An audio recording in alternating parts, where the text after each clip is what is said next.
ህፃናት በቀን ውስጥ የሚያለቅሱበት ሰዓት ሲደመር ከ1 እስከ 3 ሰዓት ሊሆን ይችላል። ይሄ በብዙ ህፃናት ላይ የሚከሰትና ተፈጥሯዊ ሂደት ነው። ሆኖም ልጅ የሚያለቅስበት ሰዓት በቀን ውስጥ ከ3 ሰዓት በላይ ከሆነና ለቅሶ በሳምንት ውስጥ ቢያንስ 3 ቀንና ከዛ በላይ ከሆነ እንዲሁም ከ3 ሳምንት በላይ ከቆየ ልጆ የሆድ ቁርጠት ወይም ኢንፋንታይል ኮሊክ አለው ተብሎ ይታሰባል። የህፃናት የሆድ ቁርጠት ብዙ ጊዜ ብዙ ህፃናት ላይ የሚከሰት ጊዜያዊ ችግር ሲሆን በተለይም 4 ወር ዕድሜ ድረስ ያሉ ህፃናት ላይ የሚታይ ህመም አይነት ነው። ዋና መለያውም የማያቋርጥ ረጅም ለቅሶና መነጫነጭ ነው። በአብዛኛው ህፃናቱ የሆድ ቁርጠት የሚጀምራቸው በተወለዱ ከ3 እስከ 6 ሳምንት እድሜያቸው ሲሆን ከፍተኛ የሚሆነው 6ኛ ሳምንት ላይ ነው። አድማጮች ለመሆኑ የጤናችሁ ነገር እንዴት ነው? በዛሬው ለጤናችን ሰዓት ስለ ጨቅላ ህፃናት የሆድ ቁርጠት ህመም የምንነግራችሁን ይዘናል። በጉዳዩ ላይ ሙያዊ ማብራሪያ የሰጡን በቅዱስ ጳውሎስ ሚሊኒየም ህክምና ኮሌጅ የህፃናትና የጨቅላ ህፃናት ሐኪምና የህፃናት ህክምና ክፍል መምህር ዶክተር ገስጥ መታፈሪያ ናቸው። የጨቅላ ህፃናት የሆድ ቁርጠት ህመም እስከ 6 ሳምንት ባለው ጊዜ ውስጥ በይበልጥ የሚስተዋል መሆኑን የሚያነሱት ባለሙያው ከ3 እስከ 6 ወር ባለው ጊዜ ውስጥ ግን በራሱ የሚጠፋ መሆኑን ገልጸዋል።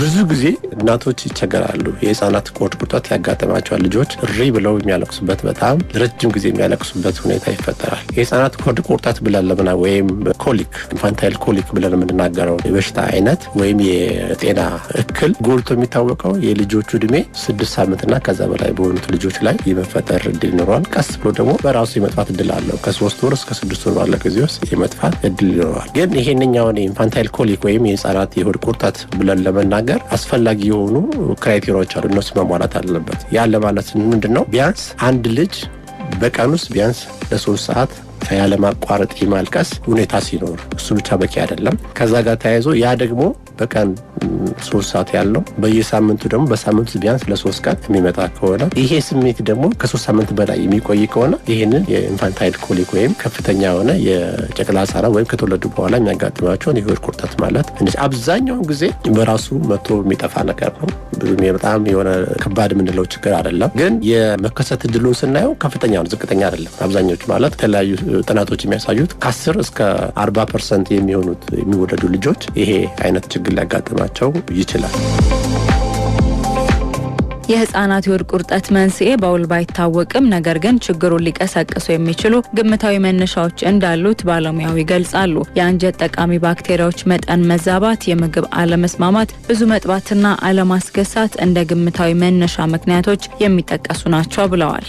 መንስኤው ይሄ ነው ተብሎ ለመናገር ግን አይታወቅም። እንደ መላምቶች አሉ። እነኚህ ሊሆኑ ይችላሉ የሚባሉ አንዳንድ የሚነሱ ነገሮች እነሱን ማንሳት እንችላለን። ለምሳሌ አንድ ልጅ መድኃኒት ወስዶ ሊሆን ይችላል ወይም በተለያየ ምክንያት እናትያ ከምትወስደው ምግብ ተያይዞ አንጀታችን ውስጥ ባክቴሪያዎች አሉ። ከሚጎዱት ባክቴሪያዎች የሚጠቅሙት በጣም ይልቃሉ። በጣም ብዙ ነው። ሚሊየንስ የሚቆጠሩ ባክቴሪያዎች አሉ። የእነሱ ሁኔታ መዛባት በሚወስዱት መድኃኒት ሊሆን ይችላል። በተለያየ ነገር አንዳንድ ጊዜ በሽታ አለ ምናምን ብለህ መድኃኒት ትሰጣለህ። ያ መድኃኒቱ ግን ምን ያደርጋል? የሚጠቅሙትን የሚጎዱትንም ባክቴሪያዎች ይጎዳል። የሚጠቅሙት ባክቴሪያዎች ሲጎዱ አንጀት ውስጥ ያለው ስርዓቱ ይዛባል ማለት ነው። አንደኛው እንደ አንድ መላምት እሱን ሊወሰድ ይችላል። ከዛ ውጪ ግን ብዙ ጊዜ ደግሞ አለርጂክ ሊኖራቸው ይችላል። ይሄ አለርጂክ እንግዲህ የእናት ጡት የሚወስዱ ከሆነ ወይም ላክቶስ የሚባለው ከሱ ጋር ተያይዞ አለርጂ ሊኖራቸው ይችላል። ወይንም ደግሞ በተለይ የላም ወተት ጋር ተያይዞ የሚመጡ አለርጂኮችም እንደ አንድ ምክንያት ልንወስዳቸው እንችላለን። ከዛ ውጪ በተለያየ ምክንያት አንጀታቸው ሊቆጣ ይችላል።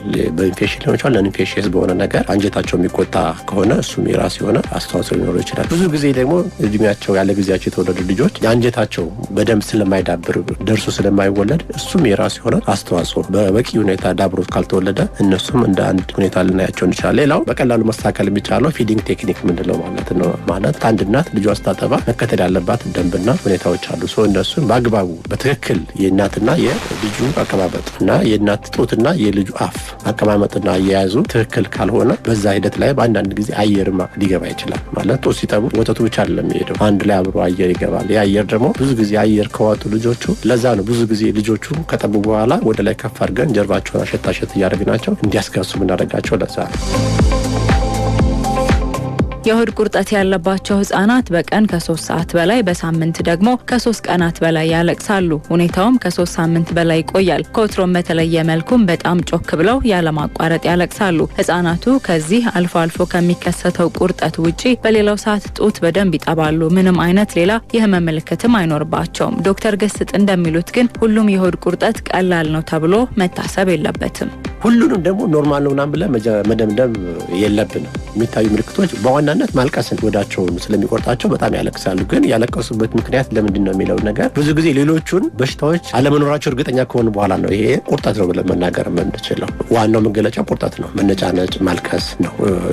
በማልቀስ ነው የሚገልጹ ልጆቹ፣ ሌላ እንትን ስለሌላቸው። ግን ከዚህ ጋር ተያይዞ ሌሎች አንዳንድ ነገሮች ቼክ ማድረግ መቻል ነው። ለምሳሌ አንጀት ላይ ችግር ካለ፣ ኢንፌክሽን፣ ለምሳሌ ተቅማጥ፣ ማስታወክ ካለ፣ ወዳቸው የሚነፋ ከሆነ፣ ወዳቸውን ስንነካቸው ለየት ያለ ህመም ነገር ካላቸው፣ እነሱ ነገሮች ካሉ እነሱ መፍትሄ ስላላቸው መታከም ስላለባቸው እነሱ ሕክምና የሚፈልጉበት ሁኔታ ማስተካከል ያስፈልጋል። ግን ዝም ብሎ ማልቀስና ሌሎች ነገሮች ሁሉ ልጁ ይጠባል፣ ኪሎ እያገኘ ነው፣ ኪሎም አይቀንስም፣ እየጨመረ ነው የሚሄደው፣ ትኩሳት የማይኖረው ልጅ፣ ማያስታውቀው ልጅ ዝም ብሎ ማልቀስ ከሆነ ምናልባት እንደኚህ መታከም ያለባቸውን ነገሮች ካስወገድን በኋላ እነሱ አለመኖራቸው እርግጠኛ ከሆነ ይሄ ልጅ ያለበት ኢንፋንታይል ኮሊክ ወይንም ያልተለመደ በጣም ረጅም ጊዜ ሊቆይ ከፍተኛ የሆነ የህፃን ልጅ የሆድ ቁርጠት ብለን መናገር እንችላለን ማለት ነው።